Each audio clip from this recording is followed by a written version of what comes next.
New York hummed beneath them like a restless animal as Meghan Markle stood before the floor-to-ceiling mirror inside the Park Hyatt suite, adjusting her gown for the fifth, maybe sixth time, pretending not to notice the way Harry paced behind her, staring at the city lights like they had personally betrayed him, and though neither of them said it aloud, both could feel that tonight was slipping through their fingers long before it began. The air in the room was thick, charged, desperate, as if the walls themselves were holding their breath, waiting for the inevitable crack.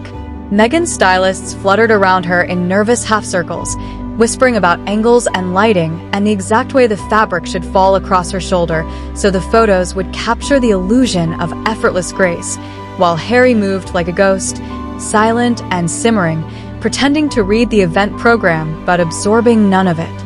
Hours earlier, they had stepped out separately, each turning in opposite directions on the Manhattan sidewalk, an action small in motion but enormous in implication, and the footage of it was already circulating online. Harry walking east with his hands shoved deep into his pockets, Meghan striding west as if chased by invisible cameras, each pretending not to feel the distance widening between them with every step. The world saw simple logistics. Their team saw a branding mishap. But Harry felt something else, an omen. And Meghan, despite her perfect posture, felt something worse, a threat. Because tonight was supposed to be her moment of redemption, her carefully designed re-entry into a spotlight that had cooled, dimmed, and drifted away from her over the past year. She wanted triumph, validation, applause that didn't sound forced, but instead she felt eyes watching her from inside her own team, measuring her, waiting for her to slip. Then came the soft knock, the hesitant shuffle of an assistant who wished she could disappear rather than deliver the message she carried, and Meghan turned slowly, already irritated by the interruption, already rehearsing a smile she didn't feel, but the moment she pressed the phone to her ear and heard the organizer's explanation, not rude, not angry, just final, something inside her froze, so completely Harry felt the temperature shift. No, they said, the private jet request could not be approved. Not this time. Not for them. Not with this event. There was no room for negotiation, no offer of alternatives, just a firm, chilling, unmistakable no, and Meghan's face collapsed from practiced poise into stunned disbelief. The stylist stopped moving. The PR manager dropped her pen. Harry's pacing halted. In that instant, the illusion cracked, and Meghan stood there, no longer the Duchess, no longer the woman who commanded rooms simply by entering them, but a person confronted with the one thing she could never accept: irrelevance. Harry felt humiliation rise in him like a flame licking the back of his throat, not because they were denied a jet, but because the refusal was a message, one even he could no longer deny. The world wasn't bowing anymore. The humanitarian event wasn't entertaining their theatrics. And neither, increasingly, were the people around them. Meghan tried to regain control, tried to reassemble her expression into calm indignation, but the edges of her confidence trembled. "They can't do that," she said, half angry, half pleading, but the assistant only swallowed and repeated, "They already did." For a moment, Harry thought she might throw something. The perfume bottle, the glass of water, anything within reach, but instead Meghan stood still, too still, the way someone stands when they're deciding whether to break or to sharpen. "Unbelievable," she whispered, but not to them, to herself. Harry exhaled sharply, fingers curling into fists, because to him, it wasn't just rejection, it was exposure. They had built a brand on compassion, humility, service, and yet they were demanding a private jet. The contradiction sounded louder now than any tabloid headline. The suite was silent until Meghan turned to her team with the voice she saved for moments when she refused to crumble. "This changes nothing. Tonight is still ours." But Harry, exhausted by the endless performance, no longer had the strength to play along.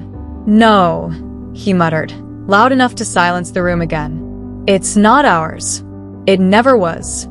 Meghan blinked, taken aback, eyes narrowing with disbelief, or maybe fear, as Harry continued, the simmer finally breaking through the surface.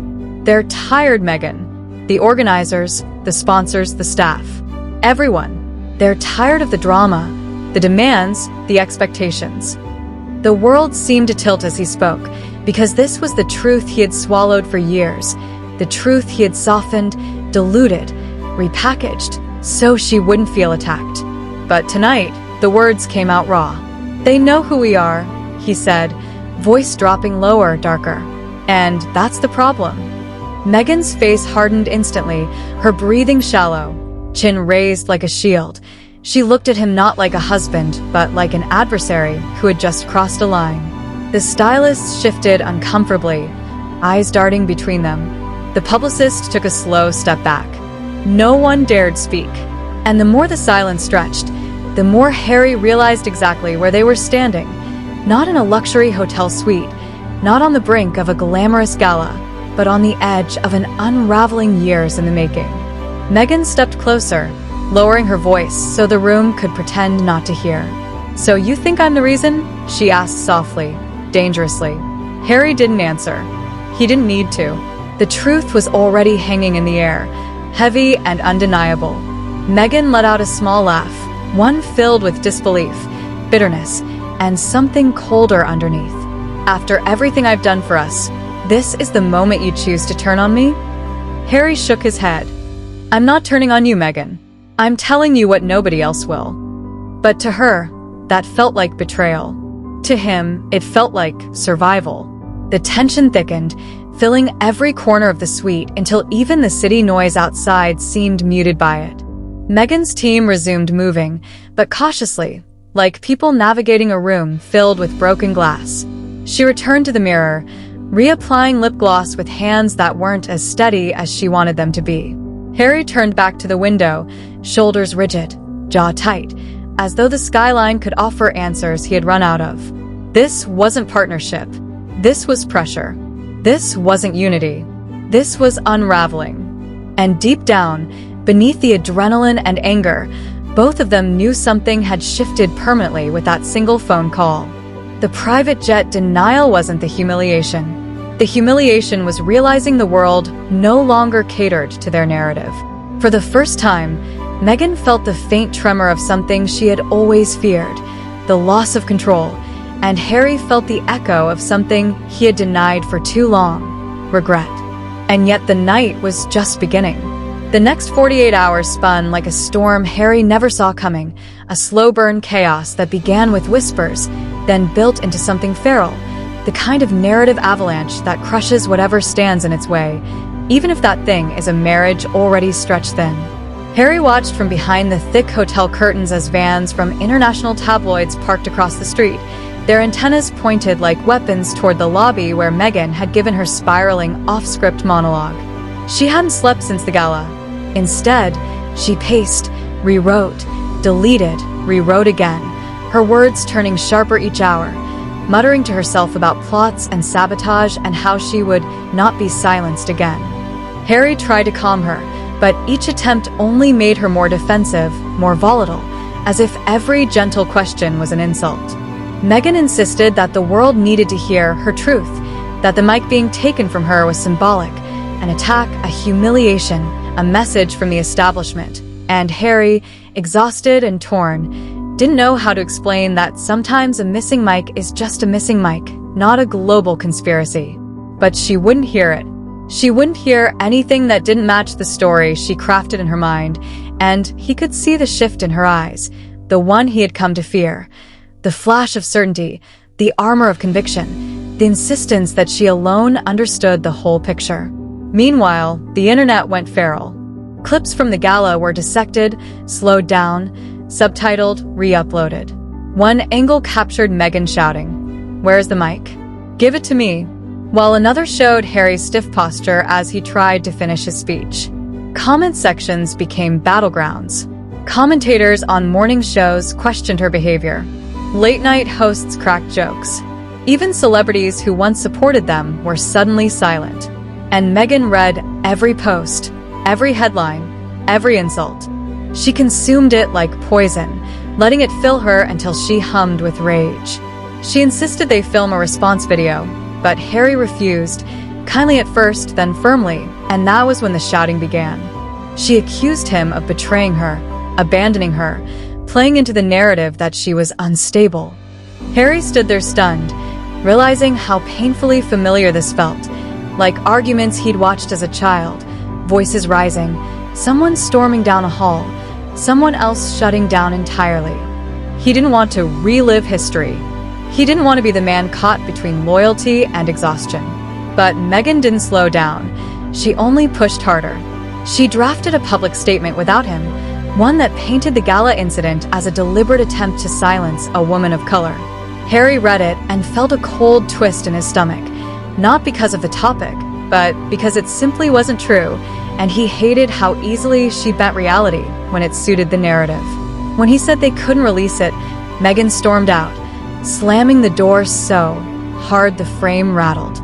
Moments later, she posted something else entirely, a cryptic message about being silenced by the very people who pretend to uplift women. It went viral in 6 minutes. That night, their PR team called again. Harry ignored it. He sat alone in the dimly lit hotel room, head in his hands, trying not to drown in the dizzying swirl of thoughts. His mother, his choices, the life he ran toward, the life he ran from, the life that somehow felt out of control again. How had he ended up here? Standing in a hotel room at midnight, unsure which part of his life was real anymore.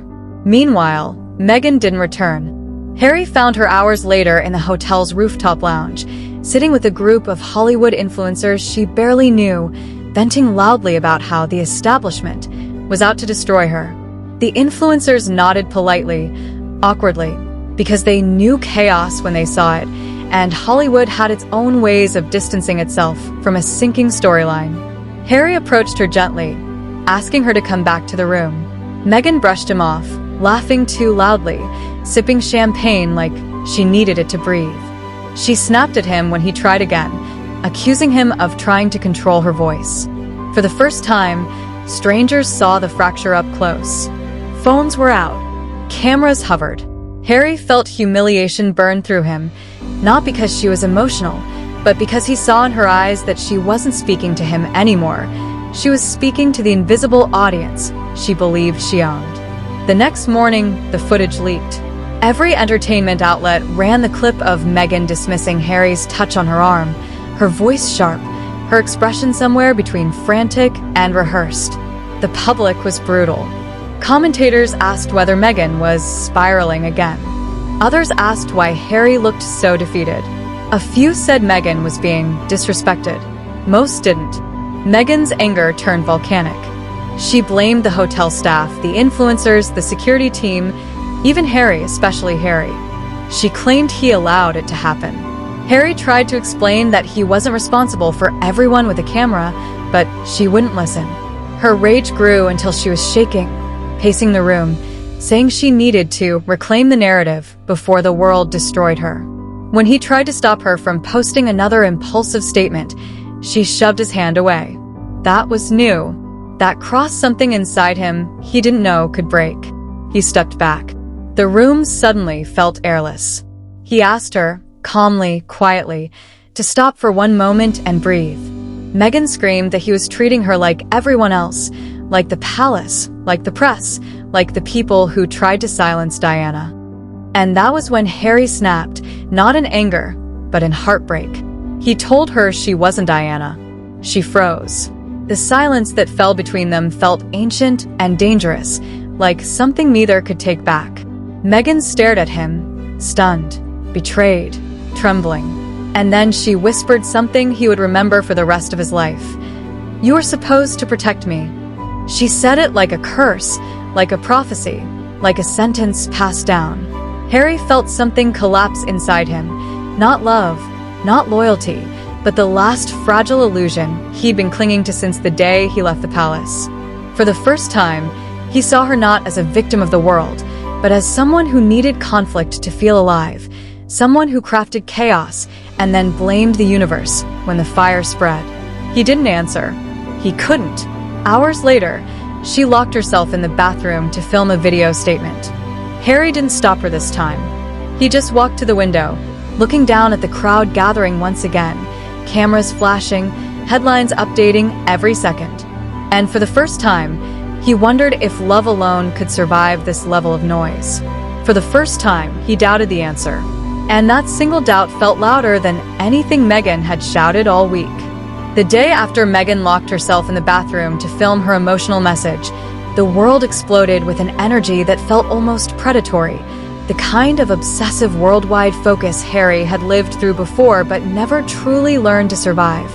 And as the sun leaked through the curtains the next morning, he felt an instinctive dread settle in his stomach before he even opened his eyes.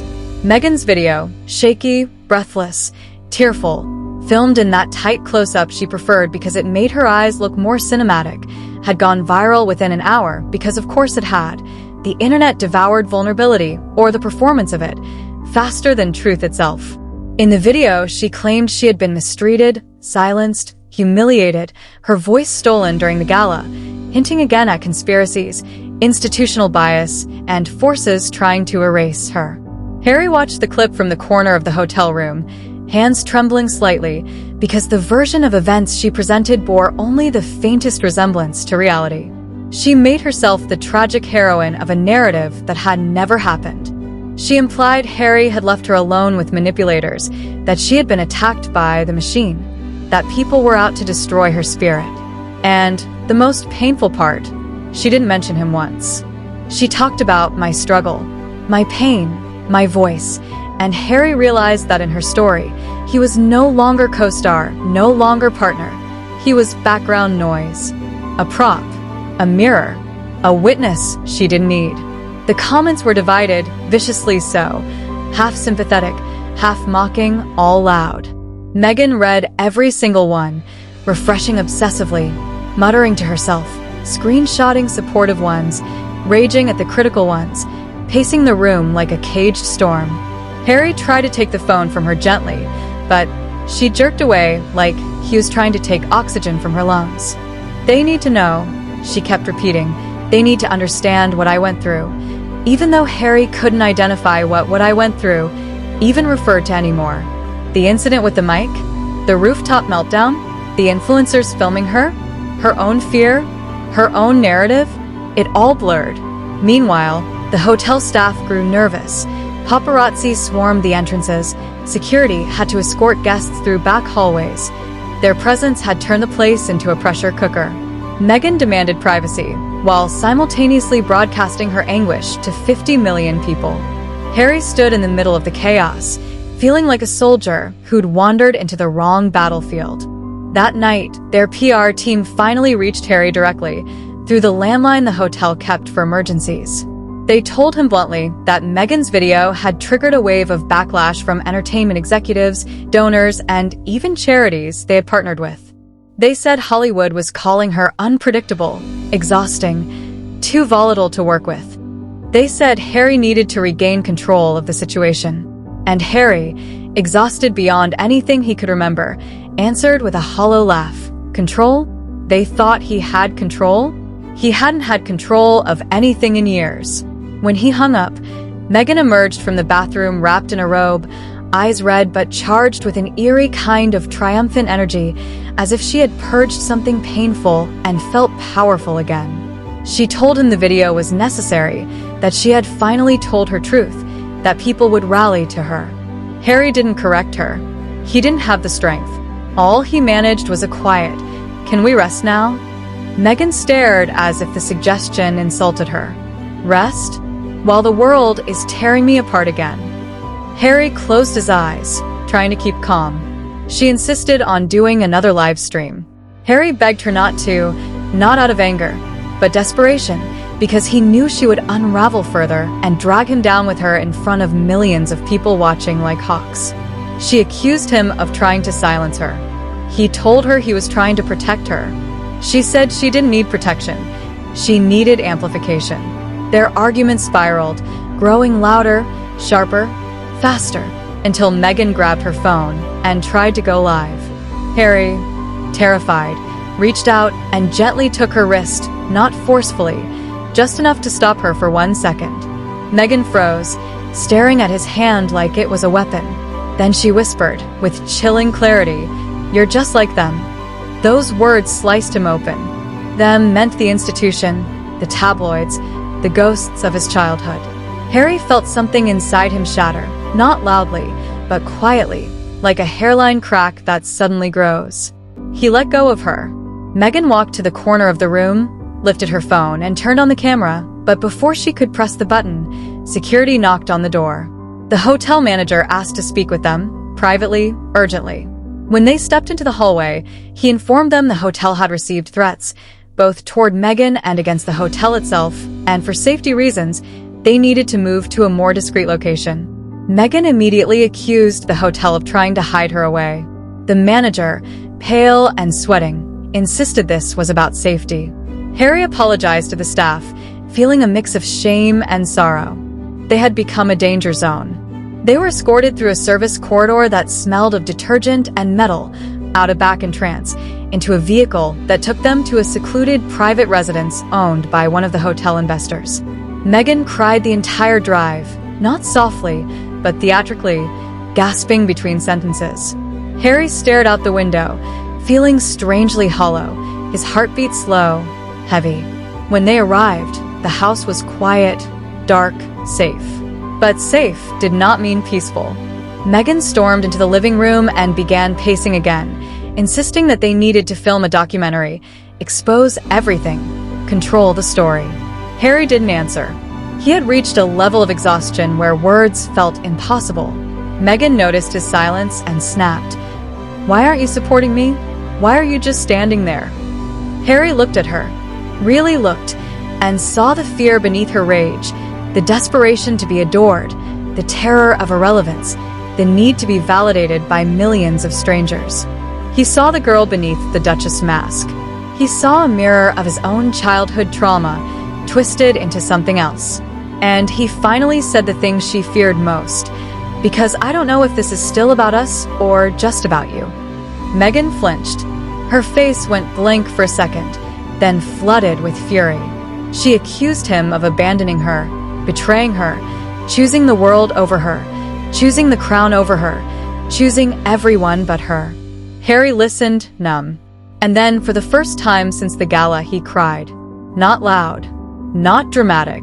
Silent tears, the kind that come from somewhere deep, somewhere old, somewhere he never lets anyone see. Meghan froze, stunned, because Harry rarely cried. She stepped toward him, reaching out with trembling fingers, but he stepped back, and that tiny movement, just a single step, felt like an earthquake. Meghan whispered, "Harry, don't." But the distance was already there, a canyon carved by days of chaos and years of unspoken truths. A silence settled between them, thick, suffocating, stretching like a tight wire. And then, as if the world was waiting for that exact moment, Harry's phone rang. It was Tyler, their head of security. His voice was urgent. Someone leaked the footage from the rooftop lounge. The full version. Harry's blood went cold. Meghan's eyes widened. The full version would show everything. The frantic laughing, the dismissive gestures, the way she snapped at Harry, the influencers exchanging looks, the moment Harry reached for her and she brushed him off like a nuisance. It would look raw. It would look unfiltered. It would look real. Meghan whispered, "No, no, no, they can't."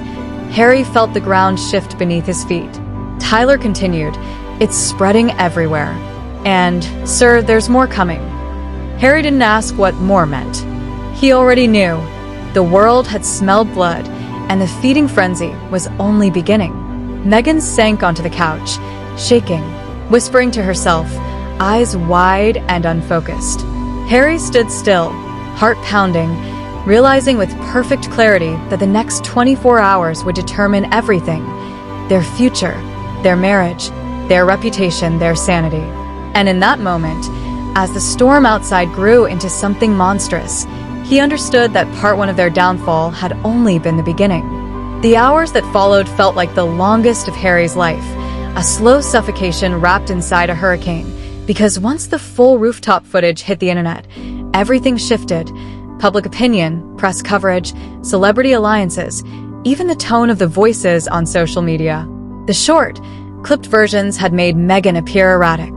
The full version made her look unhinged, detached, spiraling in real time as influencers exchanged uncomfortable glances, as Harry stood beside her like a shadow no one noticed, as she oscillated between frantic laughter and sharp accusations. The rawness of it was undeniable. The internet latched onto it like wildfire. Memes multiplied. Reaction videos dissected every expression. Podcasts analyzed the psychology of the footage. Commentators pointed out Harry's defeated posture. Meghan's fans tried to defend her, but even they struggled under the weight of the unedited truth. Meghan herself watched the video in the safe house living room, eyes wide, breath trembling, whispering, "That's not how it happened." Even though Harry knew she believed what she was saying, believed it so hard, she couldn't process anything that contradicted it. She kept insisting the footage was manipulated, stolen, weaponized, that the influencers had plotted against her, that someone powerful was orchestrating this broadcast to destroy her reputation. Harry wanted to comfort her, but he was exhausted down to the bone, and something inside him, some line he never thought he'd reach, had finally snapped. He had spent years shielding Meghan, protecting her narrative, absorbing the backlash, giving up his family, his homeland, his identity, but now he felt like a man drowning while the person he loved was pushing him deeper underwater. Meghan's panic swelled into something sharper, more frantic. She demanded Harry release a statement defending her, denouncing the leak, attacking the tabloids, calling out the influencers. He refused, quietly, because he knew another impulsive statement would ignite fresh fire. Meghan screamed, her voice shaking, calling him weak, calling him brainwashed by the palace, calling him a coward who couldn't stand beside his own wife. Harry didn't shout back. He simply said he wouldn't lie for her anymore. And for a moment, the entire house felt like it stopped breathing. Meghan stared at him with an expression he had never seen. Not anger, not betrayal, but a kind of stunned vacancy, as if the ground beneath her feet had vanished. "You're supposed to be on my side," she whispered, voice cracking. Harry held her gaze despite the ache in his chest. "I've been on your side," he said, "even when it destroyed everything else. But I can't protect you from consequences you created." Meghan flinched. Her hands trembled. She accused him again of choosing the world over her, of choosing silence over solidarity, of abandoning her in her darkest hour. But Harry was calm now in a way that scared even him. He told her he wasn't abandoning her. He was stepping out of a fire that was burning them both alive. Meghan's breath turned shallow. She whispered that he didn't love her. Harry closed his eyes. "I do," he said softly, "but love isn't supposed to feel like this."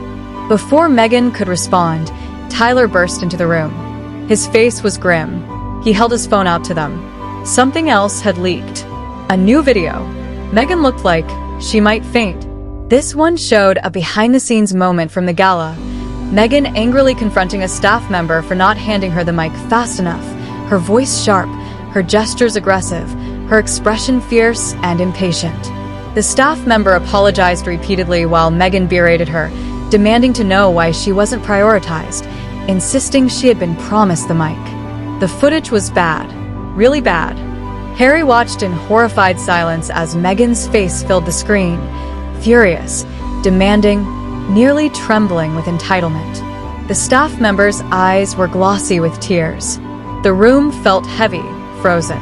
Meghan whispered, "That's edited." Harry didn't answer. Tyler didn't either. Meghan replayed the footage, eyes darting, searching for proof of manipulation that wasn't there. She sank onto the couch, shaking, whispering, they're destroying me, and you don't even care." But Harry did care. More than she understood. He just couldn't carry the weight of her illusions anymore. The phone buzzed again. This time, Tyler answered privately, then turned to Harry with a look that said the situation was about to worsen. He explained that producers from a recent project Meghan had pitched were distancing themselves publicly, claiming creative differences and unexpected conflicts. Influencers who once praised her were now cautioning others privately. Hollywood agents were calling her too unpredictable. Meghan grabbed Harry's arm, insisting they fight back together, insisting they sue everyone, insisting they expose everyone, insisting they take control of the narrative. Harry gently removed her hand. Meghan, sometimes the narrative is true. She stared at him as if he'd stab her. The hours blurred after that. Meghan spiraled deeper, pacing, crying, ranting, rewriting potential statements, calling people who didn't pick up, then blaming them for betraying her. Harry watched helplessly. This wasn't the woman he thought he married. This was someone drowning in her own reflection, unable to see the difference between reality and the story she needed reality to be. By midnight, she had exhausted herself into silence. She sat on the floor, back against the wall, staring blankly into space. Harry approached slowly, sitting beside her, leaving a respectful inch between them. He waited. Finally, she whispered, "Do you think I'm the villain?" Harry swallowed. "No," he said honestly. "I think you're hurting. And I think the world has fed your pain until it grew bigger than both of us." She looked at him, eyes glassy. "And you? Did it feed you too?" Harry shook his head. No, it took things from me, and I let it. She blinked slowly, defeated. "Are we broken?" Harry didn't answer immediately. He looked at the ceiling, exhaling a breath he felt like he'd been holding for years. "We're lost," he said finally. "But broken?" I don't know yet. Meghan leaned her head against her knees. For the first time in days, she didn't argue. She didn't defend herself. She didn't lash out. She simply existed, small, trembling, human. They sat in silence until dawn began to seep through the curtains, washing the room in pale gold. The world outside was still raging, still dissecting them, still hungry. But inside the room, something else had shifted. Something quieter, sadder, necessary. As the first sunlight hit the floorboards, Meghan whispered, "Harry, I don't want to lose you." He closed his eyes. "Then stop fighting me," he whispered back. "Fight for us instead."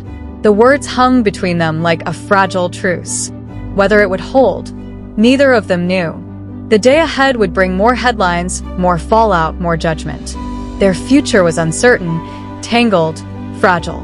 But in that moment, for the first time since the chaos began, Meghan nodded, slowly, silently. And Harry allowed himself to believe, just for a breath, that maybe the story didn't have to end in flames if they were both willing to step out of the fire.